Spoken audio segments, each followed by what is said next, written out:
சிவபக்தர்கள் அனைவருக்கும் வணக்கம். இன்னைக்கு நம்ம பார்க்கக்கூடிய தலைப்பு காஞ்சி மாமுனி மகா பெரியவாளை பற்றி. இறைவன் கொடுப்பதிலும் அர்த்தம் உண்டு, கொடுக்க மறுப்பதிலும் அர்த்தம் உண்டு அப்படின்னு சொல்லுவாங்க.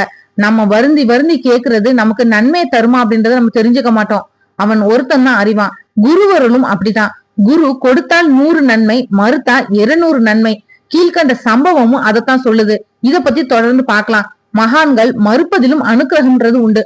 ஒரு குக்கிராமத்துல முகாமிட்டிருந்த மகான தரிசனம் செய்யறதுக்காக ஒரு மிராசுதாரரும் அவரோட உதவியாளரும் அங்க வந்தாங்க.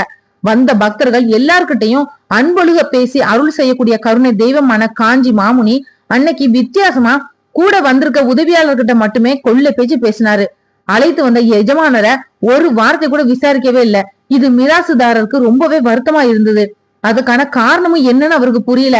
தாங்கிட்ட பேசாம இருக்கிற அளவுக்கு நான் என்ன தவறு செஞ்சேன்னு தெரியலையே, ஆனாலும் யாருகிட்ட காரணம் கேட்க முடியும்? வருத்தமா விடை பெற்றும் போனாரு.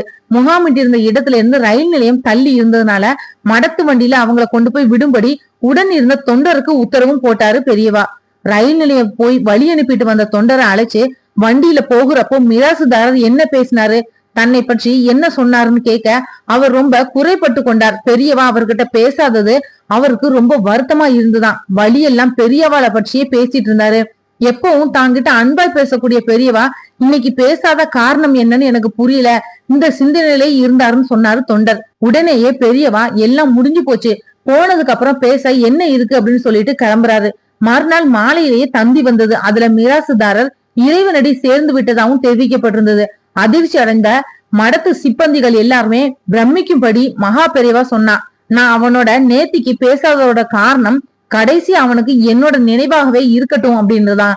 நான் பேசாதனாலதான் அவன் என்னோட நினைவாவே இருந்தான் அப்படின்னு சொன்னதுக்கு அப்புறம் தான் அவங்களுக்கே புரிஞ்சுது. எல்லாம் முடிஞ்சு போச்சு, போனதுக்கு அப்புறம் பேச என்ன இருக்கு அப்படின்னு பெரியவா சொன்னதோட அர்த்தம் இதுதான். பகவத்கீதையில கடைசி நேரத்துல தன் நினைவாவே இருந்து உயிர் பிரிந்ததுனாலதான் தன்னையே வந்து அடைவதா சொல்றாரு. அதனாலதான் தன்னோட பக்தன் கடைசியில தன்னோட நினைவாவே இருந்து தன்னையே அடைஞ்சு பிறவி பெருங்கடல தாண்டட்டும் அப்படின்னு அருள் செஞ்சாரு. பிறக்கிறப்பவும் வாழுறப்பவும் இறக்குறப்பவும் எப்பவுமே அருள் செய்யக்கூடிய கருணை கடல் நம்மளோட காஞ்சி மாமுனிவர் தான். இந்த வீடியோ உங்களுக்கு பிடிச்சிருந்தா மத்தவங்களுக்கு ஷேர் பண்ணிவிடுங்க. சப்ஸ்கிரைப் பண்ணாதவங்க சப்ஸ்கிரைப் பண்ணி பெல் ஐகான் ஆனு செக் பண்ணிடுங்க. அப்பதான் நான் போடுற ஒவ்வொரு பதிவும் நோட்டிபிகேஷன் உங்ககிட்ட வரும். நீங்களும் மகா பெரியவாளை பற்றியும் உங்களோட இஷ்ட தெய்வங்களை பற்றியும் நிறைய தகவல்கள் தெரிஞ்சுக்கலாம். நாளைக்கு மற்றும் ஒரு நல்ல தலைப்புல நான் உங்களை சந்திக்கிறேன். நன்றி.